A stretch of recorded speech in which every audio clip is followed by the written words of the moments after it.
My son called me suddenly. "Where are you, Mom?" "I'm at your sister-in-law Sarah's birthday party."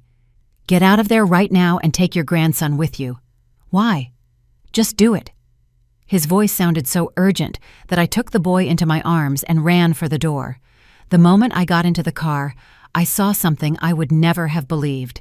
But before I continue, check if you've already subscribed to the channel and share in the comments where you are watching us from. We would love to know how far our stories of vengeance travel. I was standing in my small kitchen in Boston while the aroma of herbed roast chicken spread throughout the house.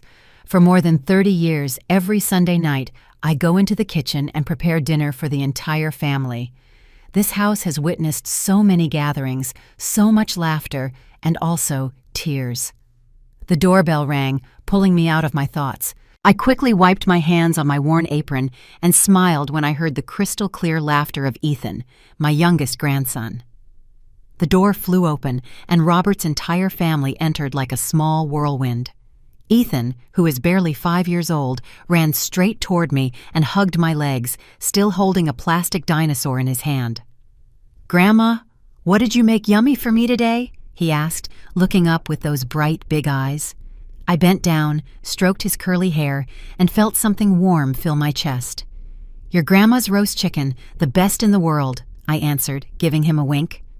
Marissa, my youngest daughter-in-law and Ethan's mother, entered right behind him with a box of homemade apple pie in her hand. She gave me a kiss on the cheek, and a soft scent of perfume floated in the air. "Do you need help with anything, Mom?" she asked immediately, with enthusiasm. Marissa is always like that. She never waits to be asked. She rolled up her sleeves and started cutting the vegetables for the salad, humming a pop song from the 90s. I watched her with pride. Marissa is not only a dedicated mother, but also a strong woman who always seeks to balance work and family. Robert, my younger son, came in last, with a smile as radiant as the sun. "Mom, the famous roast chicken again," he joked, and lifted Ethan onto his shoulders. The boys' laughter filled the entire room, lighting up the house. At 7 o'clock, the doorbell rang again. I looked at the wall clock and smiled to myself. Henry and Sarah, my older son and his wife, were as punctual as always. I opened the door, and Sarah walked in, beautiful, in an emerald silk dress, her hair up, and impeccable makeup. She handed me a bottle of expensive wine and said softly, "It's for you, Mom." I thanked her. Although I do not know why, her smile has always seemed a little distant to me, as if it were carefully calculated. Henry, my older son, was behind her and looked tired. He had wrinkles on his forehead and deep circles under his eyes after a week working for the humanitarian aid organization. He just nodded, sat down on the sofa, and rubbed his temples as if he wanted to ward off a headache. Dinner began. The entire family gathered around the old wooden table, a witness to so many memorable moments. The aroma of the roast chicken and herbs made everyone sigh with pleasure. Robert, as always, livened up the atmosphere. He spoke excitedly about his new business project, his voice full of enthusiasm. Then he turned to Marissa and said proudly, "Mom, Marissa is about to be promoted. Her boss does not stop praising her. He says he has never seen someone so dedicated." Marissa blushed and interrupted him. "Oh, stop it! It was just luck." I looked at her, full of pride. She was humble, but I knew how hard she had worked to achieve it. I looked at Sarah and noticed she had stopped using her fork. She placed it on the table with a smooth gesture, but loaded with intention. Her smile was still perfect, but her eyes were cold. "How impressive, Marissa," she said in a serene voice. "It must be very difficult to balance a career and take care of Ethan." Her words sounded like a compliment, but there was something sharp hidden in them, like an invisible needle. Marissa stayed still for a second, then smiled and replied, "Yes. Luckily I have Mom and Robert who help me." I noticed her shoulders tensed a little, as if she was trying to hide her discomfort. The atmosphere at the table became a little tense. I quickly served a piece of chicken thigh to Ethan, hoping to break the awkward silence. "Eat a lot, son. That way you will grow up fast like your dinosaur," I said, winking at him. But Ethan, in his enthusiasm, dropped the piece of meat onto the floor. "Oh, sorry, Grandma," he exclaimed with a distressed face. Marissa immediately grabbed a napkin, knelt down to clean the floor, and comforted him. "It's nothing, my love. It was only a little." I smiled, touched by the girl's tenderness. But from the other side of the table, I heard a slight, almost imperceptible sound, a clicking of Sarah's tongue. She did not say anything. She just took a sip of wine. Her gaze stopped at the stain on the floor. Her gesture was subtle, but that look chilled me. It was not simple annoyance, but something deeper, colder. I tried to push that thought aside, telling myself that I was exaggerating. Maybe Sarah was just tired, or it was a passing moment. When dessert arrived, Marissa brought out her apple pie. Everyone at the table praised it. Robert ate 2 slices in a row and joked, "Mom, I only married Marissa for this apple pie." Henry, although quiet, nodded. "It's very good, Marissa." I looked at Sarah, hoping she would join in the atmosphere. "Eat another little piece. It's delicious." I invited her sincerely, but she refused with an impeccable smile. "No thanks, Mom. I have to watch my figure." Her words were soft, but I felt an invisible wall between us. At the end of dinner, Robert's family hugged me effusively before leaving. Ethan, with rosy cheeks, whispered in my ear, "Next week, you make roast chicken for me, okay, Grandma?" I let out a laugh and pinched his nose. "I promise you." Seeing him get into the car, I felt a simple joy fill my heart. But when I turned, I saw Henry and Sarah preparing to leave. Sarah gave me a light kiss on the cheek. Her smile was still perfect, although it did not reach her eyes. "Thanks for dinner, Mom," she said in a monotone voice. Henry just nodded, with a distant look. I was left watching them disappear through the gate, with a strange heaviness in my chest. When I was alone in the empty kitchen, I started tidying up. The dishes were piled up in the sink, and the aroma of herbs still floated in the air. But Sarah's words about balancing career and family kept echoing in my head. They would not go away, like a discordant note in the quiet melody of the night. I wondered if I was imagining the tension between my 2 daughters-in-law. The house was silent, but I felt that a storm was brewing deep down. On Monday morning, while I was watering the geraniums on the porch, the telephone rang. I went into the house, picked up the receiver, and Marissa's voice sounded on the other end, rushed and full of apologies. "Mom, I'm sorry to call so early," she began with a trembling voice. She told me about an unexpected job opportunity in Chicago, an important project that could give her a promotion.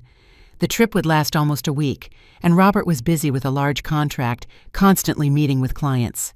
"Mom, I know it is a bother, but could you please watch Ethan for a few days?" Marissa asked, almost begging. I heard the tension in every word, as if she was fighting not to feel like a bad mother. I smiled, even though I knew she could not see me. "Don't worry. Leave Ethan with me. Go to work calmly. I'll take care of everything here," I told her, trying to maintain a soft tone so she would not feel guilty. Marissa sighed with relief and thanked me over and over again before hanging up. I stood there looking out at the garden with a feeling of calm in my chest. Taking care of Ethan was never a burden for me. He is the light of my life, a valuable gift that I have always treasured. Less than an hour later, Marissa's car stopped in front of the gate. She got out with a small suitcase decorated with dinosaur drawings. Ethan ran toward me and hugged me tightly. "Grandma, am I going to stay with you all week?" he shouted with eyes full of excitement. Marissa smiled, but I noticed her eyes were red. She handed me a sheet with Ethan's detailed schedule, time to eat, time to sleep, the doctor's number, and a carefully written note. "Ethan is slightly allergic to peanuts. Don't forget, Mom." Finally, she asked me to read him the story, The Little Lost Dinosaur, every night before bed. "Mom, I owe you so much," she said in a trembling voice as she hugged me tightly. I patted her back, feeling the love and trust she had for me. When Marissa left, I took Ethan to the kitchen. "What do you want to do with me today?" I asked, winking at him. The boy clapped his hands and shouted, "Dinosaur cookies!" So we got to work. I took the flour, butter, and sugar out of the cabinet, while Ethan chose the dinosaur-shaped molds. The kitchen was soon filled with his laughter and the aroma of baked butter. Seeing him press the dough into the molds with his little fingers, I remembered the days when my sons and I also spent afternoons in this same kitchen. But that joy did not last long. A part of my heart was still unsettled by Sarah's cold look the night before, and I wondered if I was being too sensitive. Around 4 o'clock in the afternoon, while Ethan and I were coloring his dinosaur drawings on the porch, the house phone rang. I answered, and Sarah's voice sounded on the other end, sweet and cloying. "Hello, Mom. It's Sarah," she said with an almost melodious tone. "This weekend is my birthday. I'm having a small party at the house. You have to come celebrate with me." I smiled and told her I would go, but she continued, with a voice full of enthusiasm. "Oh, I heard Ethan is with you, right? Bring him too. My friends are dying to meet your grandson. He will be the star of the party." Her invitation chilled me. How did Sarah know Ethan was with me? Marissa had only just left him that morning, and I had not told anyone. A feeling of uneasiness ran through my body, but I pretended to be calm. "All right, the two of us will go," I replied before hanging up. I looked at Ethan, concentrated on coloring a triceratops, with his tongue sticking out from concentration. The joy of the afternoon dissipated a little, as if a cloud was covering the sun. I tried to shake off that feeling, telling myself that Sarah just wanted to be nice, that she was trying to integrate more into the family, but deep down, I could not forget the way she looked at me last night, or the clicking of her tongue when Ethan dropped a little food. It did not seem like a simple reaction. It was like a tiny crack in the surface of a perfect picture. That night, after reading The Little Lost Dinosaur to Ethan, I sat next to his bed and watched him sleep deeply. The dim lamplight cast a soft glow on his round face. His long eyelashes trembled with every breath. I stroked his hair tenderly, my heart full of love, but also with an anxiety I could not name. Sarah's insistence that Ethan had to attend the party kept going around in my head. Why was she putting so much emphasis on that? And why had her sweet voice chilled my blood? At midnight, a strange noise in the hallway woke me up. My heart leaped and began to beat strongly. I tiptoed, holding the broom handle as if it were an improvised weapon, but looking out, I only saw the neighbor's cat jumping nearby, its eyes shining under the moon. I let out a sigh and laughed at myself for being so suspicious. Even so, instead of going back to bed, I went into Ethan's room. The boy was still sleeping deeply, hugging his plastic dinosaur. I stayed there watching him, and a cold feeling of uneasiness ran through my chest. I adjusted his blanket and tried to convince myself that everything would be fine. That night I stayed awake, listening to the ticking of the old clock in the living room. Sleep did not come. The image of Sarah, with her melodious voice on the phone that afternoon, kept appearing in my mind. I sat up, with my bare feet on the cold floor, and went out onto the balcony, where my small garden rested under the silver light of the moon. The geranium pots remained motionless, as if they shared my worry. I took a deep breath, trying to sort out my thoughts. And then, as if a door to the past suddenly opened, an image from 4 years ago returned. It was Ethan's christening. Marissa, with her skillful hands, had made all the paper decorations, transforming my garden into a world of colors. There were ribbons, small hanging dinosaurs, and a beautiful cake that she herself finished decorating early in the morning. Everyone praised her, and I could not hide my pride. But I remember that in a corner of the garden, Sarah was standing with a glass of champagne, observing the decorations. It was not a look of admiration or joy, but something difficult to describe, as if she saw something that did not belong to her, something that made her feel out of place. That memory brought others with it, like pieces of a puzzle that began to fit together into a gloomy picture. I remembered an afternoon at the farmer's market in Boston when I took Ethan to buy pottery. The boy, with rosy cheeks, held my hand and jumped while talking to me non-stop about his dinosaur collection. We ran into Sarah and a friend of hers. I, smiling, said, "This is my grandson Ethan. Doesn't he look like Robert when he was little?" Sarah's friend bent down delighted and pinched his cheek. "Oh, how cute, just like his dad." But Sarah only smiled, a pale smile without warmth. "Yes, he is very cute," she said, and immediately took her friend's arm, saying in a neutral voice, "We have an appointment at the art gallery, let's go." I was left there, a little uncomfortable, telling myself that maybe she was in a hurry. But now that I think about it, the way she left, as if she wanted to escape that moment, left a heavy feeling in my chest. Then I remembered last Sunday's dinner, clearer than ever. When Robert boasted that Marissa was about to be promoted, Sarah had said, "You must have worked very hard." But suddenly, I realized that I had overlooked the second part of her sentence. "You are very lucky to have a husband as understanding as Robert, who always supports you in everything." At the time, I thought it was just a polite compliment. But now, in the darkness of the room, I understood that it was not a compliment. It was a veiled comparison, an invisible needle aimed at Henry, who was always immersed in his humanitarian aid work and barely had time for long dinners or unimportant conversations. I felt a knot in my chest thinking about Henry, my older son, with his tired eyes and deep wrinkles on his forehead. Did Sarah perhaps envy the closeness of Robert's family? Another memory came back to me, like an icy stab. It was at Henry's birthday, 2 years ago. Marissa, with her usual attention to detail, gave him a hand-knitted wool scarf with every stitch made with care and warmth. Henry hugged his sister-in-law, excited, and said, "Thank you, it really means a lot." I saw how his eyes lit up, as if he had recovered a little joy. But Sarah, she gave her husband an expensive Swiss watch, shiny and perfect, just like her.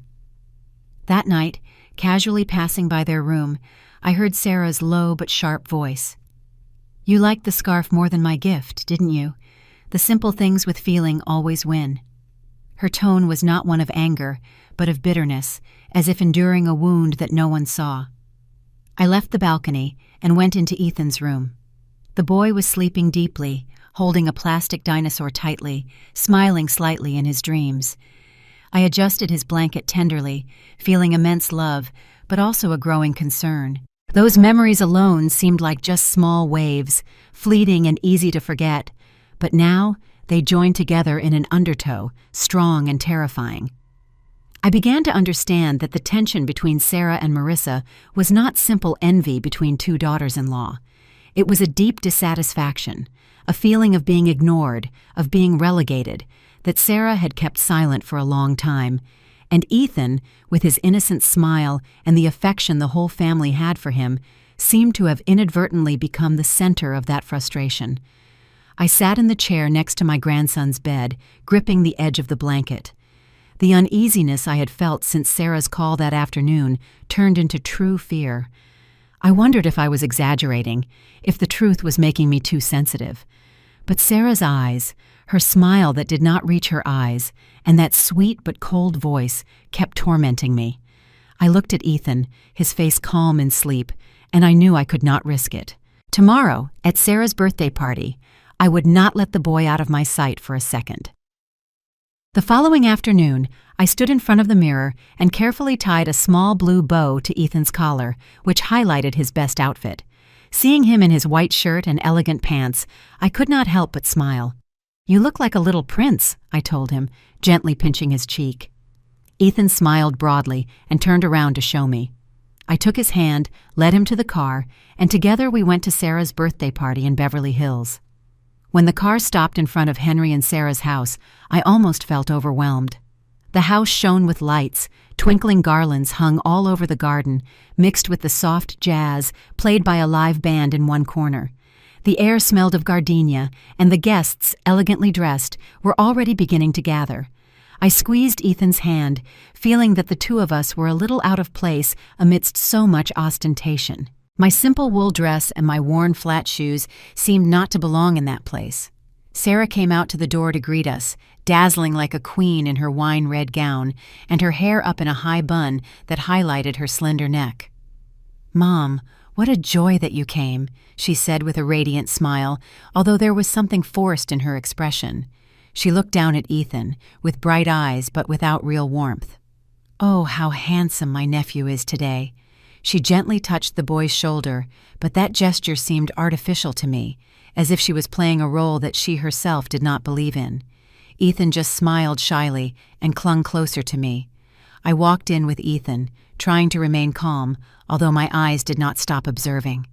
The party was just as I imagined one of Sarah's would be, elegant, perfect, and calculated.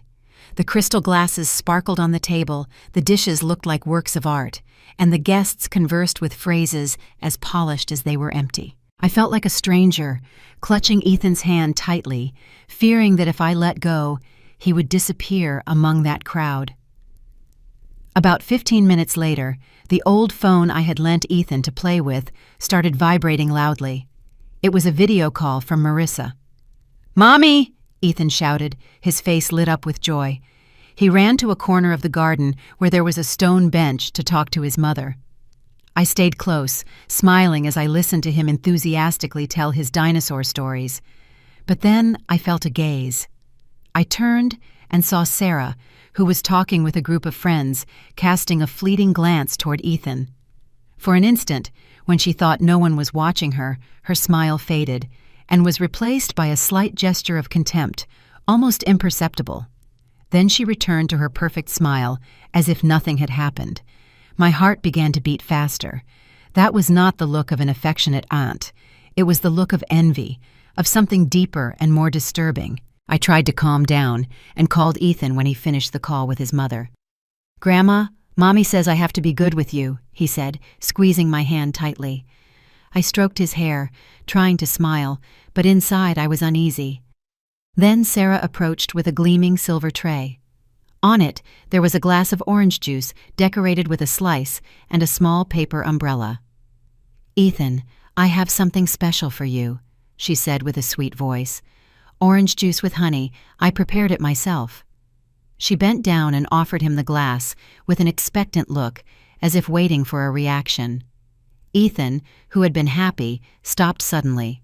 He looked at the glass, then shook his head, took a step back, and hid behind me. "Grandma, I don't want to drink it," he said in a low but firm voice. "It has a weird color." I looked at the glass. The juice was darker than usual, a little cloudy, not like normal juice. I thought that maybe it was because of the honey, but Ethan's refusal disconcerted me. In front of Sarah, I tried to encourage him. "It's tasty, son. Your Aunt Sarah prepared it for you." But the boy shook his head more strongly, almost about to cry. "No, I only want water." Sarah smiled, a patient smile, but one that failed to hide a certain tension at the corners of her eyes. It's okay," she said in a sweet voice. "You're probably still full. Then let me put it away, and later if you're thirsty, you can have it." She took the glass of juice and went into the house, moving gracefully as if nothing had happened. I sighed with relief and took Ethan to the water cooler in the corner of the garden. I poured him a glass. While I watched him drink in small sips, I told myself that perhaps I was exaggerating. But Sarah's look, that slight gesture of disdain, and her insistence with the orange juice kept giving me a bad feeling. The party was getting more and more lively. The jazz gave way to faster rhythms, and people started dancing. Ethan, with his eyes half closed from sleep, was clearly not having fun. He pulled my sleeve and whispered, "Grandma, let's go. I'm sleepy." I stroked his hair, also wishing to leave there as soon as possible. I looked around for Sarah to politely say goodbye, but Ethan pulled my hand harder. "Grandma, I want to go to the bathroom," he said with a demanding tone. I pointed to the end of the hallway that led into the house. "The bathroom is over there. Can you go by yourself?" Ethan nodded and ran off, still clutching his plastic dinosaur in his hand. I stood there, keeping my eyes on the hallway, counting the seconds until he returned. The decision not to lose sight of him became firmer than ever. But right at that moment, the phone inside my purse started vibrating loudly, as if warning me of something. I took it out and looked at the screen. It was Robert's number. A bad feeling ran through my body and my pulse quickened. I pushed my way through some guests and quickly went toward the back terrace, where there was an old iron table and almost no one was passing by. The fresh night air made me shiver, or perhaps it was the fear that was beginning to grow in my chest. "Hello, Robert? What's wrong, son?" I asked, trying to keep my voice steady, although my heart was pounding. On the other end, I did not hear the cheerful, energetic voice of my younger son. Instead, a series of broken sounds, covered by the whistling of the wind, as if Robert was somewhere desolate. "Mom, where are you?" His voice sounded broken, full of panic. I squeezed the phone tightly, feeling the ground opening up beneath my feet. "I'm at your sister-in-law Sarah's birthday party. Why are you calling? Did something happen?" I replied with a trembling voice, trying not to lose my calm. "Get out of there now!" Robert's scream was so sharp that I jumped, almost dropping the phone. "Take my son with you, right now!" And those words went through me like a knife. I felt my blood stop. My breathing was heavy. "Why? Robert, what's happening? Tell me what's going on!" I shouted, almost breathless, not stopping looking toward the hallway where Ethan was. "Ethan went to the bathroom." "Don't ask anything!" Robert interrupted me, his voice broken by fear. "Do it, Mom. Do it now. Henry just called me. The signal was very bad, but he said, 'Hurry, Mom. Find Ethan and go. Don't let anyone see you.'" Before I could say another word, the call suddenly cut off. Only the long, cold beep remained, like a sentence. I stood motionless, with the cold phone in my hand, feeling the life draining out of me. Henry? Why was Henry calling Robert? And why did Robert's voice sound so full of panic? Dispersed fragments of the last few days, Sarah's cold look, the slight gesture of contempt, the glass of orange juice with a strange color, were no longer just invisible needles. They joined together, forming an icy spear pointing straight at my chest. I felt short of breath, as if the air in the elegant garden had become toxic. The party, with its bright lights and false laughter, now seemed like a trap to me. I put the phone in my pocket without losing a second. My heart was pounding, about to burst. I ran toward the house. In my haste, I bumped into a waiter carrying a tray of glasses. The crystal glasses fell to the floor, exploding with a dry sound that mixed with the jazz coming from the garden. "Sorry," I murmured without looking back. The curious looks around me no longer mattered. Only Ethan. He was all that mattered. "Ethan?" I called him, trying to keep my voice steady, but panic was already filtering into every word. "Are you done, Ethan?" I pushed the bathroom door hard, but the room was empty. The toilet had just flushed. The faucet was still dripping, but there was no one. A wave of terror squeezed my chest. Where could he have gone if he had only just entered a few minutes ago? I turned. I ran toward the living room, scanning the place desperately. Unfamiliar faces, polite smiles, everything mixed like a blurry painting. I did not see the familiar curls, nor the small silhouette of my grandson anywhere.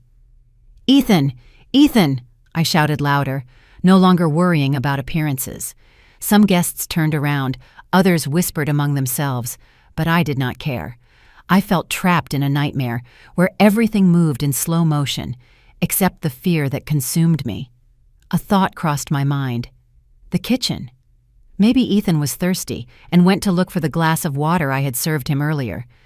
I ran toward the wooden saloon-style swinging doors, which led to the kitchen, and pushed them so hard that the hinges squeaked. Inside, the kitchen was much quieter than the hustle and bustle outside. Only the hum of the refrigerator could be heard, and the yellowish light illuminated dirty dishes and food scraps on the counter. I looked around, hoping to see Ethan there, maybe playing with his plastic dinosaur. But no. He was not there. And then I saw her. Sarah was standing with her back to me, next to the counter, in a corner of the kitchen. She was doing something with great concentration, as if the world did not exist. In her hands, she had a glass of orange juice with a small umbrella, the same glass that Ethan had refused. My heart stopped. I held my breath, hidden behind the ajar door, not daring to move. Through the gap, I saw how Sarah carefully opened a small, unlabeled glass jar. Inside there was a transparent liquid that shone under the light. With her long, delicate fingers, she tilted the jar, letting one drop, then another, fall into the juice. Then she took a small spoon and stirred slowly, with chilling precision, as if performing a ritual. I felt the blood in my body freeze. Robert's warning echoed in my head. "Find Ethan and leave right now." I wanted to scream, run, and snatch that glass from her, but my feet seemed nailed to the floor. I unconsciously took a step back, and the heel of my shoe hit the door, producing a dry clack that broke the silence of the place. Sarah jumped and turned abruptly. Her eyes widened, horror painted on her normally perfect face. For an instant, I saw the truth. A Sarah without masks, without the disguise of elegance. But it only lasted a second. She took a deep breath, and an icy smile, sharp as a razor, appeared on her lips. She picked up the glass of orange juice and raised it toward me, as if offering it kindly. "Oh, Mom," she startled me. She said in a calm voice, although I managed to notice a slight hidden tremor. "I was going to take it to Ethan." I looked into her eyes, feeling I was facing a wild animal pretending to be harmless. I pointed at the glass, my voice hoarse with fear and rage. "What? What did you put in there?" The words came out before I could think, as if my body was acting on instinct. Sarah let out a short, shrill laugh, like the sound of glass breaking. "Just cake syrup, Mom," she replied with feigned sweetness. "The chocolate cake is a little bitter, so I added a little vanilla syrup to the orange juice so it tastes better. Don't worry," she emphasized those two words. "Don't worry." But her eyes said the opposite. They were cold as ice and seemed to say to me, "You saw it, and what are you going to do now?" I knew I could not confront her at that moment. Not there. Not while Ethan had not yet appeared. Her explanation, although it sounded logical, only confirmed my suspicions. That glass was not safe. I could not let her discover my doubts or give her time to react. "Me? I have to look for Ethan," I said with a choked voice, and ran out of the kitchen. I left Sarah there, with the deadly glass in her hand, and there was only one thought in my mind: find my grandson, now. And then, like a flash of lightning in the middle of the nightmare, I saw him. Ethan had just come out of the bathroom, his eyes sleepy, rubbing his face. When he saw me running toward him, he stood still, his mouth ajar, not understanding. I did not lose a second. I knelt down and hugged him tightly, feeling the warmth of his body in my arms. "We're going home right now, Ethan," I whispered quickly, trying not to let him notice the panic in my voice. Ethan looked at me with his big eyes full of confusion. "But Grandma, the party," he began to say, but I did not let him finish. With a strength I did not even know I had, I lifted him into my arms, although my legs were trembling from age and tension. Ethan, scared, wrapped his arms around my neck, and his plastic dinosaur scraped my shoulder hard. I had barely reached the main foyer when I heard Sarah's voice from the kitchen. "Mom, where are you going? The party isn't over yet." Her tone no longer had a trace of sweetness. Now it sounded threatening, without masks. My heart pounded, but I did not turn around. I just ran. I pushed the main door and stumbled out into the fresh night air in Beverly Hills. The wind made me shiver, but not from the cold, but from the fear that was gripping my chest. The heavy iron gate loomed in front of me. I put Ethan down on the ground, and using both hands, I pulled the latch, my heart pounding so hard it seemed to want to jump out of my chest. The dry sound of the metal unlocking resonated like a final point for our escape. "Grandma, Aunt Sarah," Ethan murmured, but I squeezed his hand and pulled him with me toward the empty street. The streets were silent, illuminated only by the dim yellow light of the old lampposts. There was not a single taxi. I looked around, desperate, and then Sarah's voice sounded again, closer, sharper. "Mom, stop right now!" she screamed, with a fury that sounded like a cornered animal. I squeezed Ethan's hand and we ran along the sidewalk. My legs hurt, but I did not dare to stop. "Run with me, son," I whispered, my voice breathless. Despite the fear, the boy kept running, staggering with his little feet on the pavement. Just then, at the end of the street, 2 bright headlights approached. A taxi! I waved my arms like crazy, almost throwing myself into the road to stop it. The driver slammed on the brakes, his irritated face peering out from behind the windshield. "What's wrong with you, lady?" he shouted. But I did not care. I opened the back door, pushed Ethan inside, and climbed in after him, almost falling onto the seat. "Go, please, fast!" I begged, gasping. The driver threw me a look in the rearview mirror, but stepped on the accelerator. The car had barely moved a few feet when I looked back through the window. Sarah had reached the gate, with no trace of elegance left. She stood there, her eyes shining under the streetlight, as if she wanted to pierce the car, taking us away with her gaze. But then, behind us, a sharp sound broke the night. A siren. I turned my head and felt my stomach drop to the floor. 3 police cars, with blue and red lights flashing, were approaching at full speed. One stopped in front of Henry's house gate. The other 2 crossed the street, forcing our taxi to stop. The driver swore and looked at me furiously. "What mess have you gotten me into, lady?" I did not answer. I just hugged Ethan tightly, feeling his small body tremble in my arms. "Grandma, the police," he whispered, his voice trembling. The door of the front police car opened. The one who got out was not an unknown officer in an impeccable uniform. It was Henry, my older son. He was wearing the rescue team uniform covered in mud, as if he had come from a battlefield. His face was pale, his eyes red from exhaustion and tension. When he saw Ethan and me inside the taxi, his legs almost gave way. He held onto the car to keep from falling. "Mom, Ethan," he murmured, his voice broken by relief. I had never seen Henry like this, as if the weight of the world had just fallen off his shoulders. A tall police officer, with a badge that read Officer Miller, approached and gently knocked on the window. "Mrs. Clark, please calm down. You and the boy are safe," he said in a serious and reassuring voice. But I was still trembling, not from cold, but from the fear still running through my veins. I opened the door and got out of the car, not letting go of Ethan. The boy clung to me. His plastic dinosaur fell onto the seat, but he did not even bother to pick it up. Henry ran toward us and hugged us tightly. "Thank God you're okay," he said through tears, squeezing us as if afraid we would disappear again. "What's going on, son?" I asked, my voice broken, almost unable to control it. "How did you know?" I looked into Henry's eyes, seeking answers to everything that had just happened. The glass of orange juice, Sarah's cold look, and Robert's desperate call.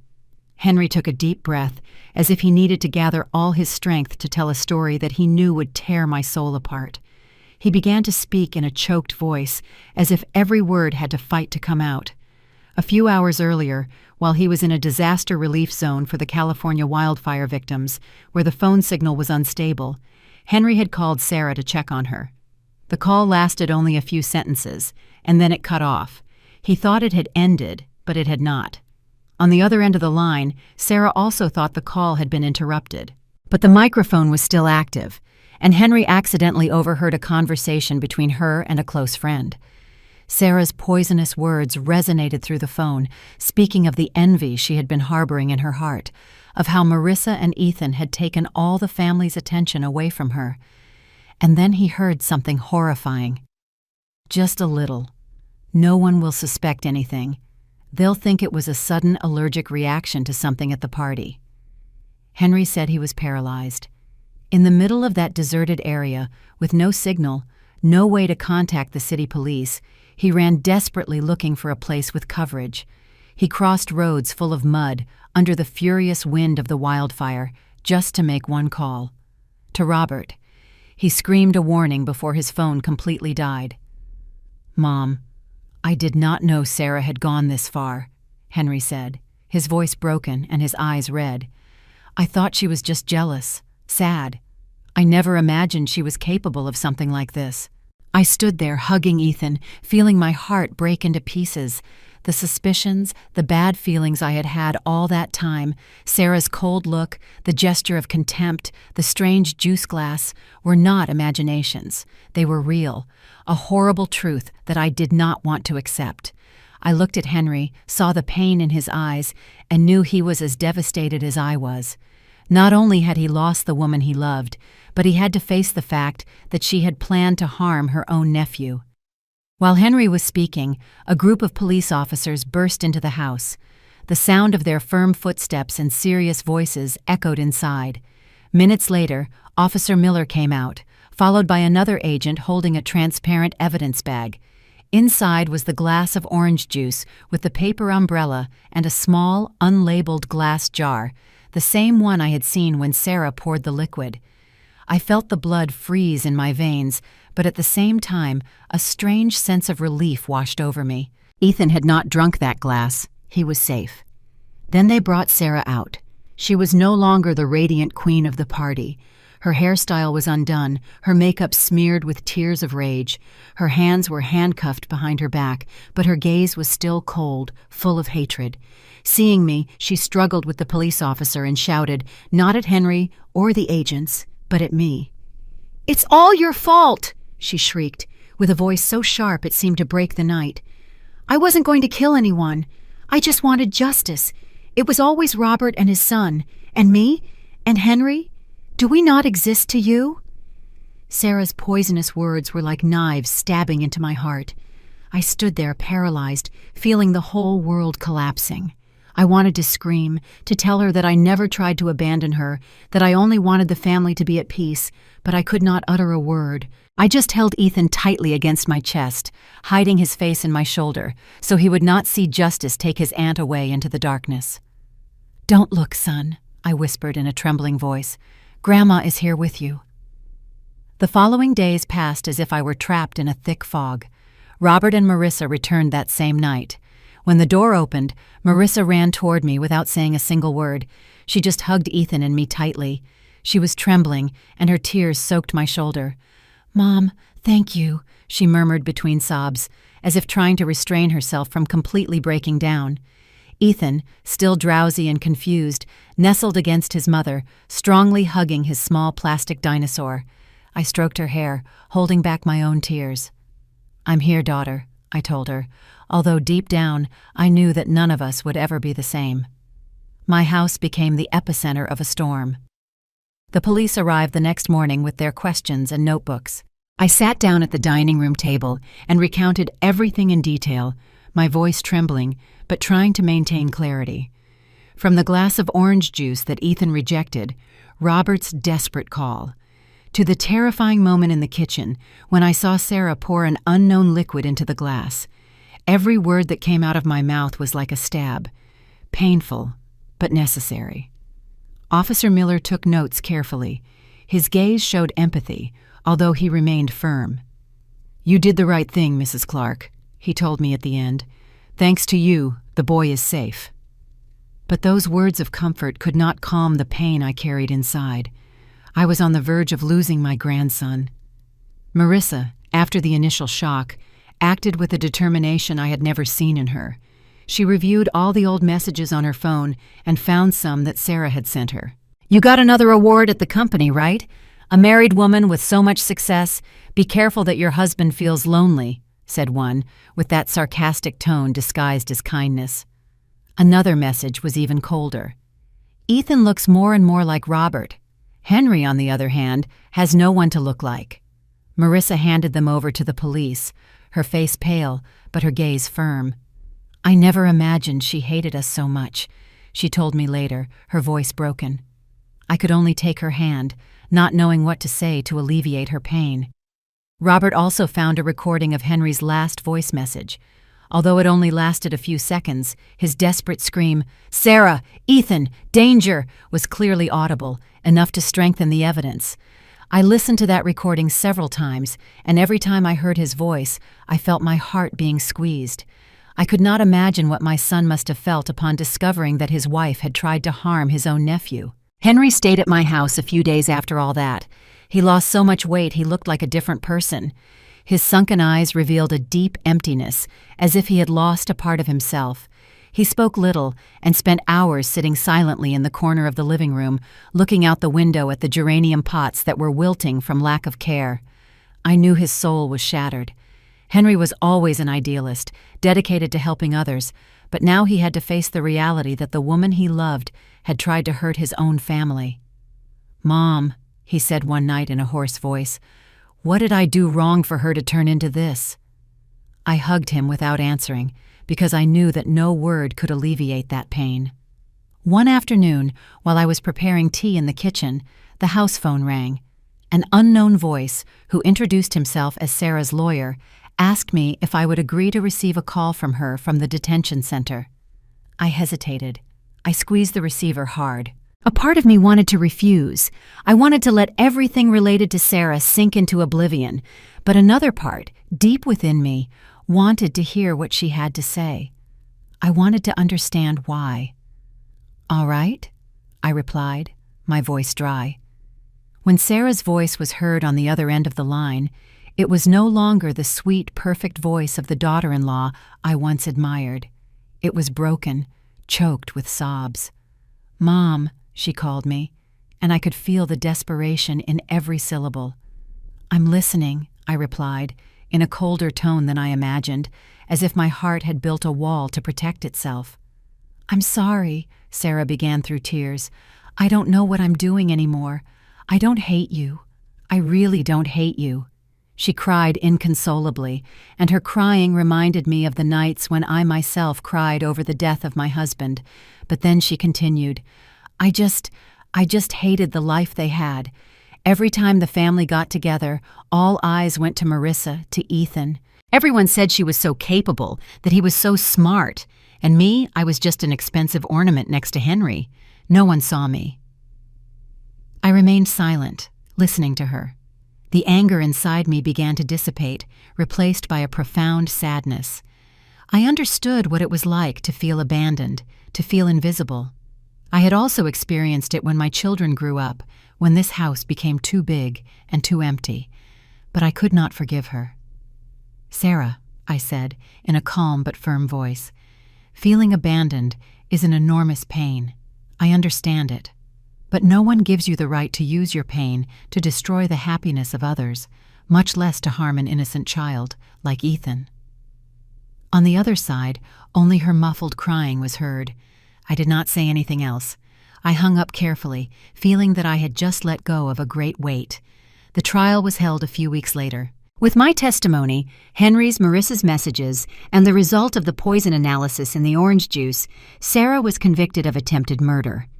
The day of the sentencing, I did not go to the courthouse. I stayed home, hugging Ethan while reading him the story of the little lost dinosaur. His crystal-clear laughter filled the room when I imitated the dinosaur's voice, but inside me, the pain was still there. I had protected Ethan, but I knew my family would never be the same. Summer arrived, bringing the first warm rays after the storm. The geraniums on the porch of my house in Boston bloomed again, their red flowers reminding me that life, however wounded it may be, always seeks a way to get back up. The little house that was once the center of chaos began to recover its calm. I stayed on the porch, watering the pots, feeling the water seep into the earth, and I knew, deep down, that my family was also finding its way to heal. Robert and Marissa decided to move into a house just a few streets from mine. They said they wanted Ethan to be close to his grandmother, so the boy could come whenever he wanted. Marissa, with her sweet but firm smile, now usually stops by my house after work, bringing a bag of fresh fruit or a small box of homemade apple pie. We sit on the porch, drinking chamomile tea, talking about unimportant things, work, the weather, or small plans for the future. "Mom, next week I want to take Ethan to the zoo," she told me once, her eyes shining. "He loves dinosaurs. I'm sure he'll be fascinated." I smiled and nodded, but deep down, I still felt a small scar every time I thought about what had happened. Marissa seemed to understand it. She took my hand, saying nothing, just transmitting a little of her warmth to me. Henry, my older son, filed for divorce. I know it was not an easy decision. Every weekend he drives to my house, bringing with him a calm that he did not have before. He is no longer dejected as in the first days after everything happened, but his eyes still hold a deep sadness. I see him find solace in physical labor, repairing the wooden fence that was already wobbly, pruning the dry branches in the garden, or cleaning the old window frames. Once I found him sitting on the garden bench, silently watching Robert teach Ethan how to kick the ball. A sad but serene smile appeared on his lips. "Mom," he said when I brought him a glass of lemonade, "I just want everything to go back to how it was before." I put my hand on his shoulder, saying nothing, because I knew that, as before, now was an impossible luxury. One Sunday afternoon, the whole family gathered again in my usual kitchen. The aroma of the herbed roast chicken filled the house, but the atmosphere was no longer the same as in the dinners before. There was no longer carefree laughter or meaningless jokes. Instead, there was a new, deeper bond, forged through pain. Marissa was next to me, helping me season the soup. Suddenly, she wrapped her arms around me from behind and rested her head on my shoulder. "Thank you, Mom," she whispered in a trembling voice. "Thank you for being there, for saving Ethan." I stopped stirring the spoon, put my hand over hers, and felt the warmth she transmitted to me. "I'm your mother," I replied softly. But inside I knew that this moment had changed everything for us.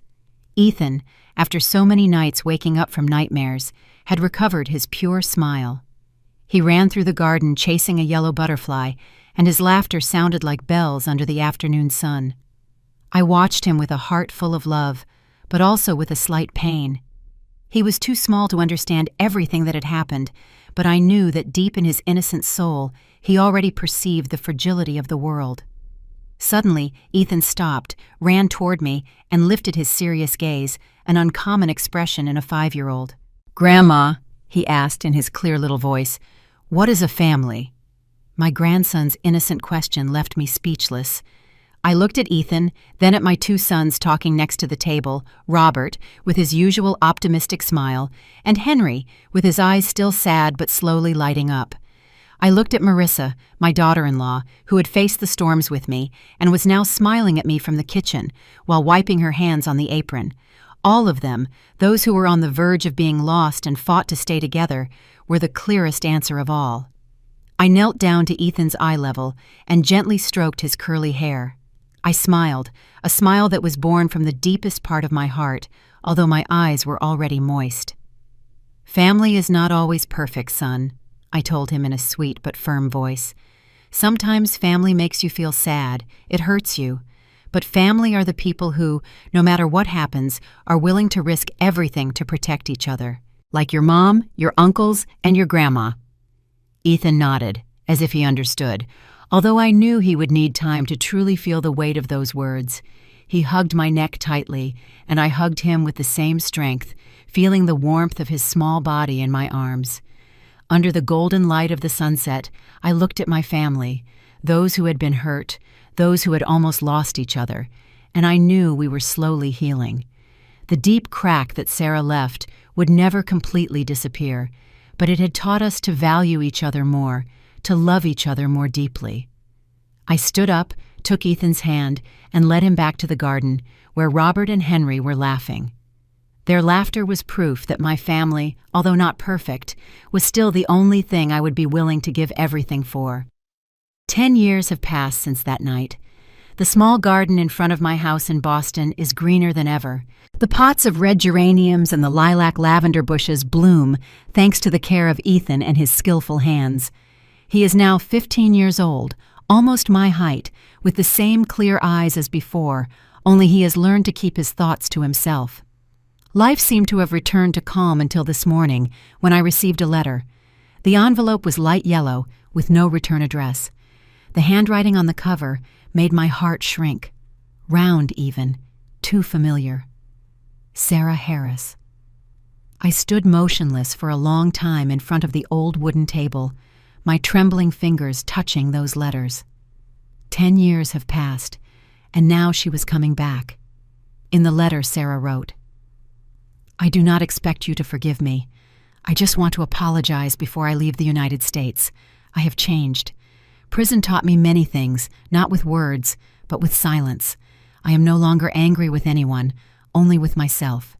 If you allow me, I would like to see you one last time, to say goodbye." I read and reread the letter, my heart heavy and at the same time light. Would this be the moment I had waited for so long, the instant to finally close what was left open in my soul? In the afternoon, as the sun was hiding behind the old houses of Boston, I heard a knock on the door. The woman in front of the gate left me speechless, Sarah. But she was no longer the arrogant and dazzling woman of the parties of yesteryear. She had short hair, with some gray strands, a thin face, tanned by the sun, her eyes without that look of arrogance, only with a serene tiredness. "Hello, Mom," she said softly, her voice trembling. I nodded and opened the door. "Come in, daughter." We sat on the porch, where the geraniums were in bloom. I prepared tea and placed a cup in front of her. The aroma of chamomile spread, bringing back memories of so many past afternoons. Sarah held the cup with both hands, looking down. "During these 10 years I have thought a lot about you," she began, her voice choked. "At first I hated you. I thought you had made everyone turn away from me, but then I understood that I was the one who chose that path. No one pushed me." She looked up, and tears ran down her cheeks. "I am sorry.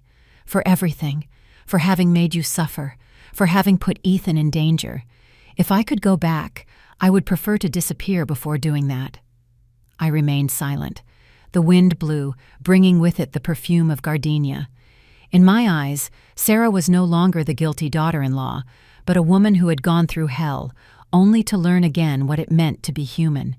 I told her in a low voice, "Sarah, I cannot forget what happened, but I do not want to live the rest of my life with resentment. I forgive, not because you deserve it, but because I need to be at peace." She bowed her head, her shoulders trembling. "Thank you, Mom. I do not dare to ask to stay. I will leave, maybe to Colorado, to start over. I learned to make pottery in prison. Maybe this time I will create something that does not cause pain to anyone." I looked at her hands, thin, weathered, but full of life, and nodded gently. "Go, Sarah. Live with dignity. I wish you find what you lost." Sarah stood up and bowed deeply. When she turned around, the light of the sunset illuminated her short hair, giving it a silver and tender glow. Perhaps, in some way, she had truly been reborn. That night I stayed alone on the porch, listening to the ticking of the clock and the rustling of the maple leaves in the yard. In the silent house, I felt an enormous, but light, emptiness. Forgiving does not erase the past, it just makes the wound stop bleeding. I looked up at the family photo on the wall. Robert, Marissa, Henry, and Ethan, all smiling. In a corner of the frame was still Sarah, in that emerald green dress, the radiant smile of a past still clean. I did not remove that photo. Perhaps true forgiveness begins when one can look back without fear. I sighed and murmured to myself, "Go in peace, Sarah." After everything that happened, I understood that life not only teaches us to love, but also tests us with the deepest wounds. I have seen how jealousy can turn a person into a stranger, and also how love can save a family from the abyss. I learned that sometimes what keeps us together is not blood, but compassion. Family is not always perfect. There are misunderstandings, hurts, even betrayals. But in those dark moments is when we truly see who remains by our side. I want everyone to remember that love does not need to be shown. It is enough to be present when it is most needed. Because sometimes a hug, a glance, or a small gesture is enough to save a life and keep a home together. The story you have just heard has changed names and places to protect the identity of the people involved. We are not telling this to judge, but with the hope that someone listens and stops to reflect. How many mothers are suffering in silence inside their own homes? I truly wonder. If you were in my shoes, what would you do? Would you choose silence to keep the peace, or would you dare to face everything to reclaim your voice? I want to know your opinion, because every story can become a candle that illuminates the path of others. God always blesses, and I am sure that courage will lead us to better days. For now, on the final screen, I will leave 2 of the channel's most beloved stories. I am sure they will surprise you. Thank you for having stayed with me until this moment.